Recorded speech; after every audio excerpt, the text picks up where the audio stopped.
The rain in Lagos wasn't falling, it was an assault.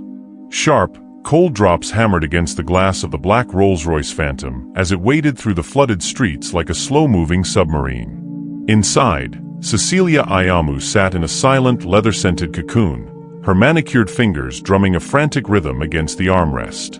Her eyes were locked on the glowing phone screen, an email from her father's lawyer that she had already memorized. 3 months. That was the deadline to marry or surrender the Ayamu empire to her uncle Edwin, a man who had circled the company like a vulture for years. The tension snapped when her driver swerved to avoid a pothole. Just then, a man in a tattered reflective vest, pushing a rusted wheelbarrow, hit a submerged stone and splash of a wave of muddy water slammed against Cecilia's window. As she lowered the glass, ready to unleash her ice-wrapped in silk fury, she was met not with an apology, but with a defiant, handsome smirk of Francis Udoy. In that moment of mutual irritation, Cecilia saw something more valuable than an apology. She saw a man with enough spine to stand toe-to-toe with her uncle. If you're just tuning into this channel, please subscribe, give this video a thumbs up, and don't forget to share with your friends and family, and tell us where you're watching from in the comments section. The Lagos sun was beginning to bake the moisture out of the air, turning the streets into a humid, shimmering haze by the time Cecilia Ayamu stepped out of the luxury boutique on Victoria Island. She adjusted her sunglasses, the weight of the earlier ultimatum still pressing against her temples like a physical bruise. She was about to signal her driver when a commotion near the corner caught her eye. A security guard, thick-necked and sweating in his starch-heavy uniform, had a skinny street boy by the collar. The child's small, dirt-streaked hands clutched a half-eaten meat pie as if it were a bar of solid gold. "Thief!" the guard barked, his voice drawing a small, judgmental crowd. "You think you can just walk in and take what isn't yours?" Cecilia watched, her professional instinct to ignore the unrefined chaos warring with a strange sense of déjà vu. Then, she saw him. Francis Udoy stepped out from the shadows of a nearby stall, his shoulders squared as he moved between the guard and the trembling boy. He didn't look like a man who slept in a one-room apartment. He moved with the effortless authority of a king in exile. "Easy," Francis said, his voice a calm tether in the middle of the noise. "He's a kid, not an armed robber." When the guard grumbled about the cost of the pie, Francis didn't argue. He simply reached into his pocket, pulled out a crumpled 500 naira note, and slapped it into the guard's hand with a finality that brooked no further argument. As the boy bolted down the street, Francis turned, his eyes locking onto Cecilia's. That same defiant, unshakable confidence she had seen in the rain was there again, a fire that wealth couldn't buy and poverty couldn't extinguish. In that moment, Cecilia's mind shifted gears with the precision of a Swiss watch. She didn't need a socialite. She needed a man who could stare down a vulture like Edwin without blinking. "You again," Francis noted, a faint, mocking smirk tugging at his lips. The Rolls-Royce Phantom glided into the heart of the slum like a sleek obsidian shark entering a pond of minnows. The neighborhood fell into a sudden, eerie silence. Children froze mid-chase and women balancing heavy trays of tomatoes stood like statues as the car's rear door swung open. Cecilia Ayamu stepped onto the uneven ground, her designer heels navigating the grime with a precision that defied the mud. She didn't look like a visitor, she looked like a conqueror reclaiming territory. Inside Mama Igioma's canteen, the air was thick with the scent of burnt bread, steam, and the rhythmic hum of a dusty ceiling fan. Francis Udoy didn't look up from the rusted tap he was wrenching into submission until Cecilia's shadow eclipsed his work. "You do realize this neighborhood has a strict no billionaires before noon policy?" Francis remarked, his voice carrying that same unshakable confidence from the rain. Cecilia didn't flinch. She sat across from him at a grease-stained table, her back as straight as a boardroom gavel. "I'm not here for the ambience, Francis. I'm here because I need a husband, and you need a future." She laid out the terms with the clinical coldness of a merger. 1 year of staged domestic bliss, public appearances, and convincing smiles. In exchange, she named a figure so astronomical it made Francis choke on his lukewarm coffee. "That's not a salary, Cecilia," Francis said, wiping his mouth as his eyes narrowed. That's ransom money. Consider it compensation for the performance of a lifetime, she countered, her ice-wrapped in silk voice leaving no room for negotiation. She needed someone she could control, or so she thought, to keep her Uncle Edwin from scavenging her father's legacy. Francis studied her, seeing the strange, desperate urgency behind her arrogant mask. He realized then that while she held the money, he held the key to her survival. 1 year, he finally agreed, a slow, dangerous grin spreading across his face. But don't expect me to bow. The heavy iron gates of the Ayamu estate swung open with a mechanical hum that sounded like a warning. As the Rolls-Royce glided up the driveway, a river of polished stone flanked by trees trimmed with surgical precision, Francis Udoy leaned against the leather seat, his eyes wide. He had seen these fortresses from the outside while fixing generators or scrubbing gutters, but crossing the threshold as a guest felt like entering a different dimension. When the car purred to a halt, Daniel, the head butler, was already waiting. He stood with a posture so rigid, he looked like he had been carved from the same marble as the foyer. As Francis stepped out, his worn sneakers let out a sharp, protesting squeak against the glossy floor. Daniel's gaze dropped immediately to the footwear, his eyebrows twitching in a brief, uncontrolled spasm of horror. "Mr. Udoy," Daniel said, his voice as dry as parchment. He reached for Francis's luggage, but his hand froze mid-air when he realized there was only a single faded duffel bag with a frayed zipper. "Is the rest of your cargo following in a separate vehicle?" "This is it, Chief," Francis grinned, tossing the bag lightly into the air and catching it. "I believe in traveling light. Besides, my neighbors will miss borrowing my sugar more than I'll miss these rags." Daniel's expression didn't shift, but the air around him seemed to grow colder. "We do not keep borrowed sugar here, sir. And the madam has already scheduled a wardrobe fitting for 11. She was quite clear that you are not to resemble a man who just wrestled a dumpster." From the top of the grand staircase, Cecilia appeared, a vision of navy silk and cold authority. She looked down at Francis, her expression neutral, but her eyes scanning him for any sign of cold feet. "You're late," she called down, her voice echoing off the chandeliers. Francis looked up, whistling at the sheer scale of the crystals dripping from the ceiling. "I was admiring the view, Princess. Just hope nothing falls on me. That'd be one expensive funeral." Cecilia didn't laugh, but as she watched him stride across her pristine marble floors in his battered shoes, she realized the silk and dust contract had officially begun. The long dining table was a battlefield of polished mahogany and silver, gleaming under the oppressive glow of a crystal chandelier. Cecilia sat with her spine a rigid line of defiance, her shoulders squared as if bracing for a physical blow. Across from her, Edwin Ayamu moved with the slow, terrifying patience of a predator, his knife slicing through roasted duck with clinical precision.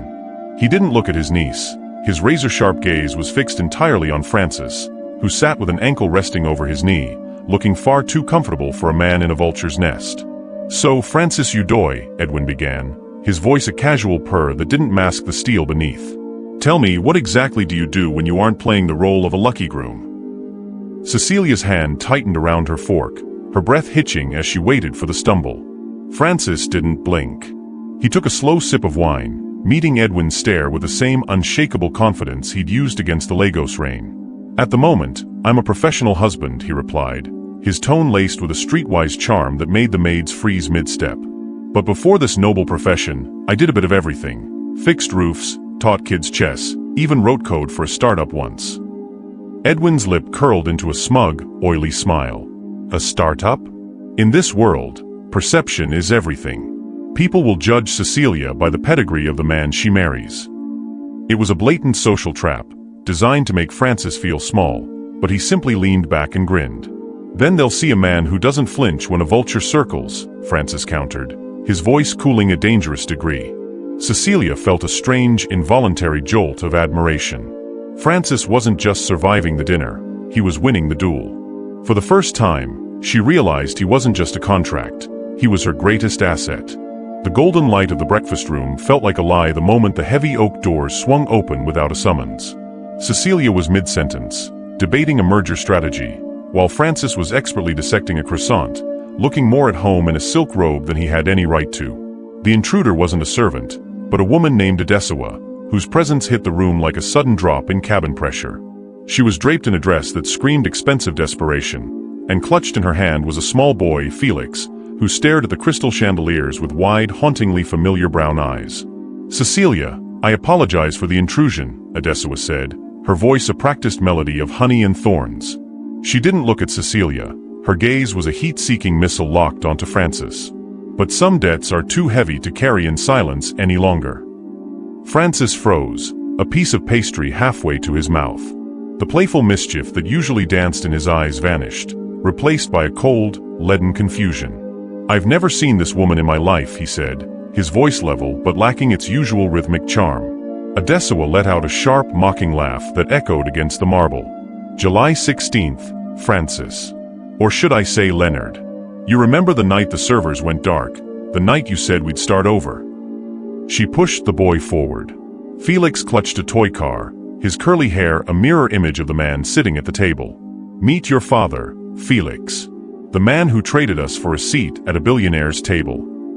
Cecilia felt the air leave her lungs. She looked at Francis, the man she was starting to believe was the only honest thing in her curated world, and then at the boy who looked like his miniature shadow. The contract felt suddenly fragile, a piece of paper held over a flame. For the first time since the rain-slicked street, the ice around Cecilia's heart didn't just crack, it began to shatter under the weight of a doubt she couldn't control. The grandfather clock in the foyer struck the second hour, its chimes echoing through the hollow silence of the Ayamu mansion. For Cecilia, the sound was a countdown to a potential catastrophe. For Francis, it was just another afternoon in a life that had seen far worse than a fake paternity test. Cecilia paced the length of the library, her heels clicking a frantic rhythm on the hardwood.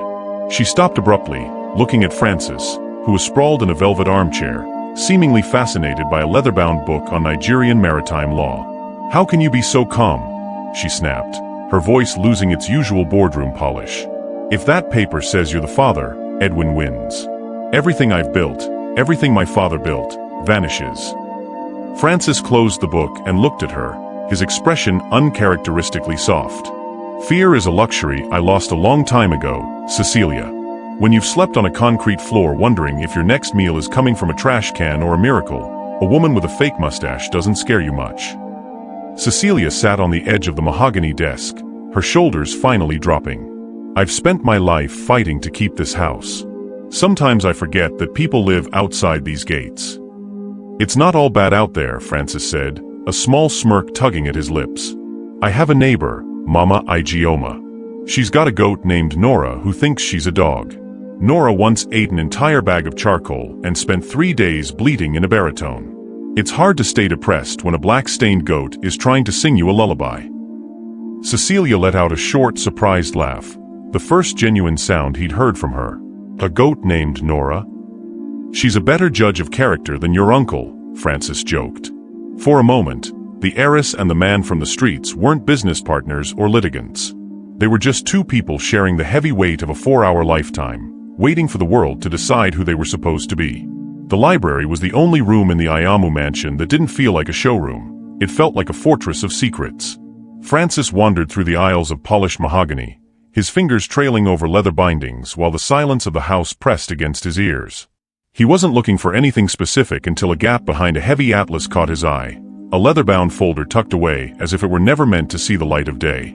He pulled it out, the weight of the paper feeling strangely significant. As he flipped open the first page, the air in the room seemed to vanish. It was a shareholder document, but his eyes locked onto a single name at the bottom of a predatory acquisition, Jimmo. His heart hammered a frantic rhythm against his ribs. Years ago, a shadow investor named Jimmo had executed a hostile takeover of his startup, Leonard Industries, stripping the patents and bankrupting the dream Francis had spent his youth building. He had never seen Jimmo's face, only his signatures. He looked at the folder again, comparing the signature to the Ayamu family documents nearby. The handwriting was identical to Edwin Ayamu's. The realization hit him like a physical blow. The vulture circling Cecilia's inheritance was the same monster who had already fed on his own. The heavy doors creaked open, and Cecilia walked in, carrying 2 mugs of coffee. She stopped mid-step, her eyes darting from his pale face to the document in his trembling hand. "Who exactly is your uncle, Cecilia?" he asked, his voice a jagged edge of cold fury. She looked at the folder, then at him, her silence confirming the horror. The man who had forced them into this fake marriage was the ghost who had haunted Francis's life long before they ever met in the rain. The contract was no longer just about her empire. It was about a debt that had finally come due. The heavy silence of the Ayamu library was broken only by the rhythmic tapping of keys and the rustle of scanned ledgers. Cecilia and Francis sat shoulder to shoulder at the mahogany desk, the silk and dust of their worlds finally weaving into a single focused tether. They were no longer a contract, they were a strike team. Daniel moved like a shadow in the background, bringing fresh coffee and stacks of old archives from the basement that Edwin thought had been shredded years ago. He was careful, Francis muttered, his eyes reflected in the blue light of his laptop as he cross-referenced Edwin's recent legal transactions with a digital footprint of the man known as Jimmo. But he didn't account for a tech mind he thought he'd already buried. Cecilia watched him, her usual need for absolute control softening into genuine admiration. When she leaned over his shoulder to point out a discrepancy in a forged signature, her perfume brushed against him, and for a moment, the high-stakes corporate war felt secondary to the heat between them. They found it in a hidden subfolder, the digital trail of the illegal transaction Edwin had forged using Cecilia's credentials to hollow out the Gold Group's holdings. "We have him," Cecilia whispered, her voice no longer ice, but tempered steel. With Daniel monitoring the mansion's internal security to ensure Edwin remained oblivious in his wing of the estate, Francis hit the final key, encrypted the evidence, and funneled it directly to the Economic and Financial Crimes Commission. As the sent notification flickered on the screen, Francis reached out, his fingers lingering on hers. The sting was live. They had stepped off the ledge of their fake marriage and into a shared justice that was more real than any inheritance. Outside, the Lagos sky began to clear, the storm finally exhausted, leaving only the quiet anticipation of the dawn that would bring Edwin Ayamu's empire crashing down. The golden haze of a Lagos sunset spilled across the Ayamu estate garden, catching the light in the crystal flutes held by the city's elite. It was Cecilia's 30th birthday, the day the law said her future would be decided. But as she stood near a table draped in white lace and a towering cake, the Gold Group empire felt secondary to the man standing beside her. Edwin was gone, led away in handcuffs weeks ago after his forgeries and the theft of Francis's past life were finally laid bare. Francis stepped forward, his silhouette sharp in a tailored suit that finally matched the quiet dignity he'd carried even in the rain. The air grew still as he reached into his pocket and pulled out a simple cream-colored envelope. Without a word, he tore the marriage contract down the middle, the sound of ripping paper echoing louder than the distant traffic. "This year started as a lie, Cecilia," he began, his voice dropping to a low, steady register that reached her even through the evening breeze. It was a business arrangement, a way to survive a vulture. But somewhere between the canteen and the boardroom, it turned into the truest thing I've ever known. A collective gasp rippled through the guests as Francis dropped to one knee on the manicured grass. This wasn't for a camera or a legal clause. He pulled a velvet box from his pocket, revealing a ring that sparkled with more clarity than any boardroom deal. "Marry me, Cecilia. For real this time." The untouchable heiress felt the last of her icy walls crumble. Her eyes filled with tears she no longer cared to hide. Looking down at the man who had splashed her car and ended up capturing her soul, she whispered, "Yes, Francis. 1,000 times, yes." As the crowd erupted and fireworks began to paint the sky, the contract lay forgotten on the grass, replaced by a promise that no lawyer could ever draft.